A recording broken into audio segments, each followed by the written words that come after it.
Right, this video is going to go over email funnels, and you'll have to excuse me. I'm going to be looking down and kind of reading my notes as I go along so I don't skip anything. So an email funnel is basically how you get your customers and your clients and people onto your email list. That's all part of email marketing. So if you are in business, as you are, you're a virtual assistant, so you are offering virtual assistant services. You might be wanting to offer a couple products, maybe to sell down the road, but you want to get clients to know about you, your business, what you can offer them, your packages, hourly rates, and what kind of services you can offer them. So you want to have an email list to inform your current customers, inform people that may have been interested in your services at one time, kind of keep them informed of your business, let them know what's going on, any sales you have. It's really an easy way to keep a lot of people informed at once and not have to really pay for it. I mean, you do have to pay for your email, whatever website you have to go with. You probably have to pay to have a subscription with them. But in general, it's not like buying ads. You're not having to advertise. Once they opt into your email list, that list is generally yours forever unless they unsubscribe. But you can email people as much as you want. You can say, I'm running a special this month, or I'm adding this new service. I now offer this. You can use it to reach out and say, I haven't heard from you in a while. You expressed interest in my services. Can we get on the phone and maybe just chat and see where you are in your business, and maybe I can still help you out because you expressed interest in my virtual assistant services, a while back. An email funnel is one of, like I said, the easiest ways to reach a lot of people that were potential customers, that are customers, and a really easy way to convert people to buy your services. Typically, a lot of people think of email funnels for people that just sell products. Like you subscribe to a store's email, and they're going to work you through a funnel of, offering sales, offering different things, and they're going to compartmentalize groups of people into certain funnels to try and get them to work up the ladder to buy things. And that's what you can do too in your business, and I will briefly explain how to do that, and I will include a worksheet on how to do that. So the first thing that you always want to consider with any type of marketing, including your email funnel, is always giving out value. You want to be giving out valuable advice, valuable tips, sharing your blog posts that are of value. You want to be showing your audience, showing your customers, this is how I can help you.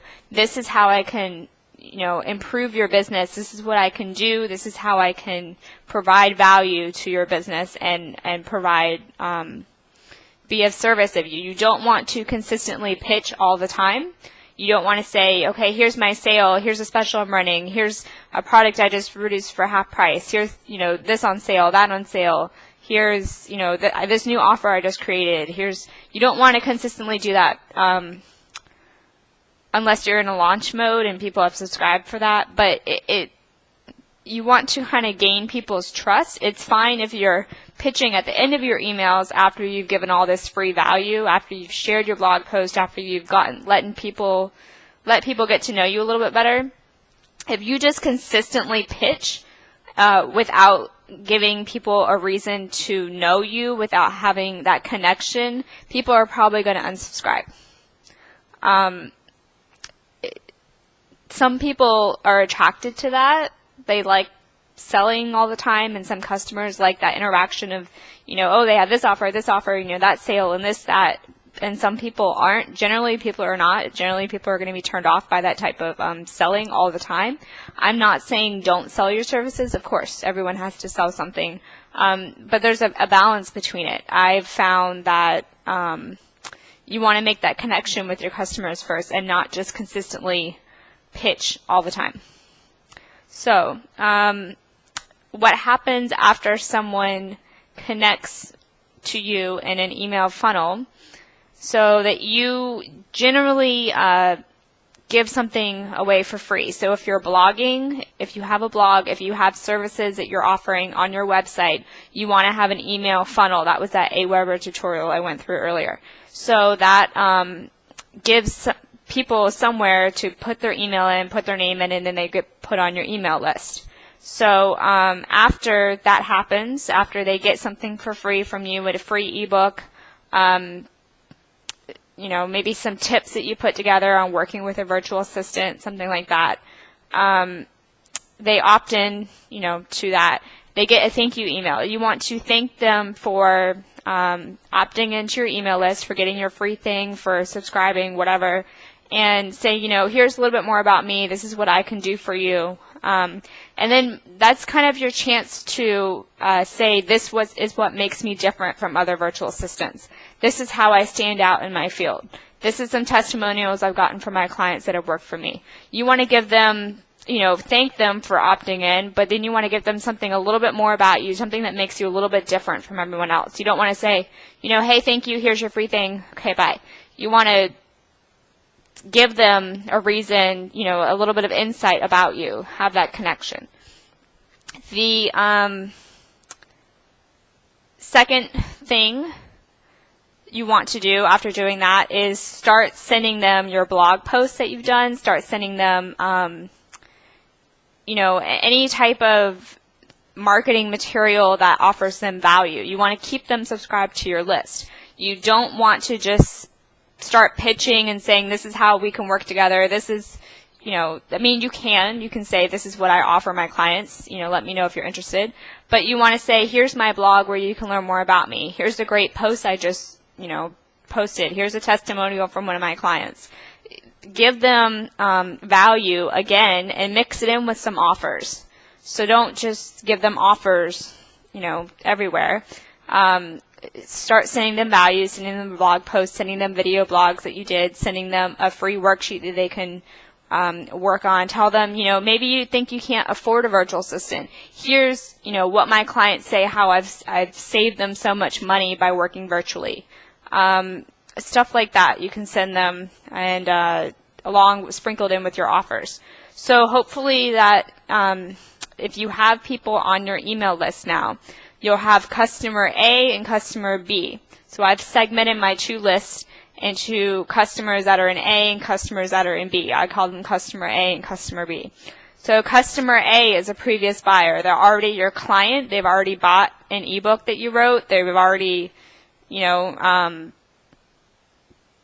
you worked with them previously on something. They already have invested in your services.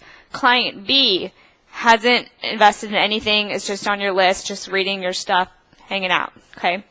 So you want to segment these people into two separate lists. So you're going to have list A of previous buyers and list B, people who haven't bought anything from you yet.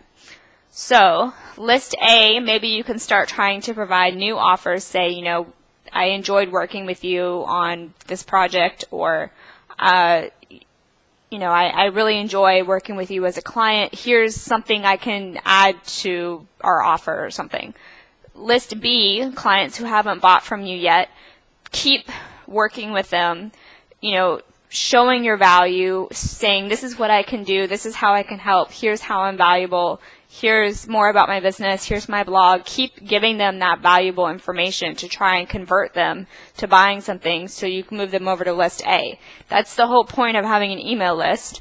Yes, it's great to share about you, about, you know, sales you're having, about your business, about new products you're offering, all of that. It's great to keep everyone informed, but you're here to sell. You're here to make money off of your list. These people have subscribed to you because they want to learn more about you, they want to learn more about your business, and they potentially want to buy from you. That's why they're on this list. So list B, you want to keep enticing them, keep offering them, you know, new products and all of that, but you really want to try and get them to buy. So if you have somewhere, whatever email marketing software you're on, Aweber or MailChimp or whatever you've decided to go with, you should be able to see somewhere who is opening your emails, okay? And who is, who's buying from you. You should be able to see that. Like if you send out an email on a sale, on a special, you got somebody on a coaching call, you need to follow up with them. You should be able to see who's opening your emails and who's not. So generally with email subscription services, you're going to pay for the amount of people that are on your list. It's going to say, 0 to 1,000 is this amount, or 0 to whatever amount is this amount a month. You bump it up to next month, 500 to whatever is this amount. So you're generally paying for people to be on your list based on the amount of people that are on there monthly, generally.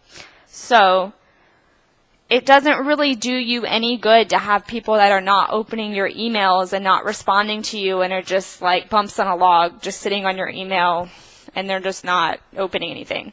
So I would maybe send them an email saying, hey, you subscribed, back in March about my business.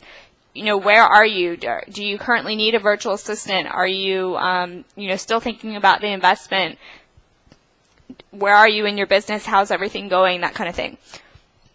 So, ask them, you haven't opened my emails in a while. What's going on? How can I help? Are you still interested? Where are you at?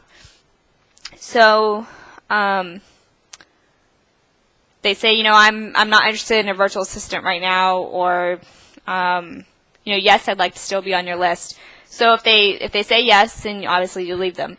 If they say no, I'd like to unsubscribe, or if people start unsubscribing, people can unsubscribe from stuff. Send them a survey and say, why did you unsubscribe? Why are you no longer interested?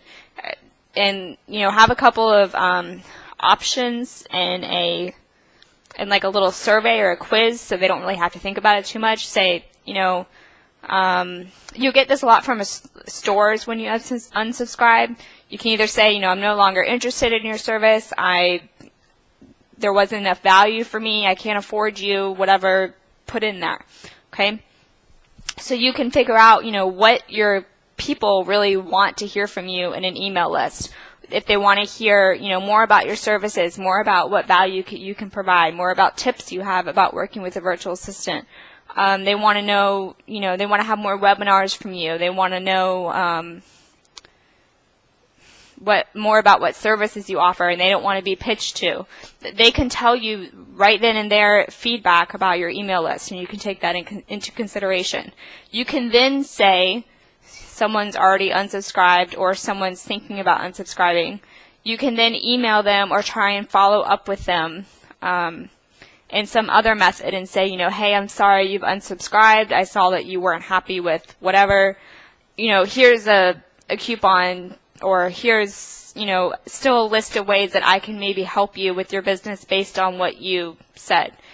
Give them another chance to reach out to, say, I'm sorry that you're unsubscribing. I hope we can work together, or I'm sorry about whatever. Reach out and just kind of offer them, something. You don't have to do anything for free. You don't necessarily have to offer them a coupon. But just say, I saw you unsubscribed. I'm sorry, you're not enjoying my email newsletters. I put a lot of time into them. I try to make them valuable for everyone. Thank you for your feedback. You can just leave it like that. So try to, reach out and see why they unsubscribe, why they don't need your services or anything, and take that feedback into consideration.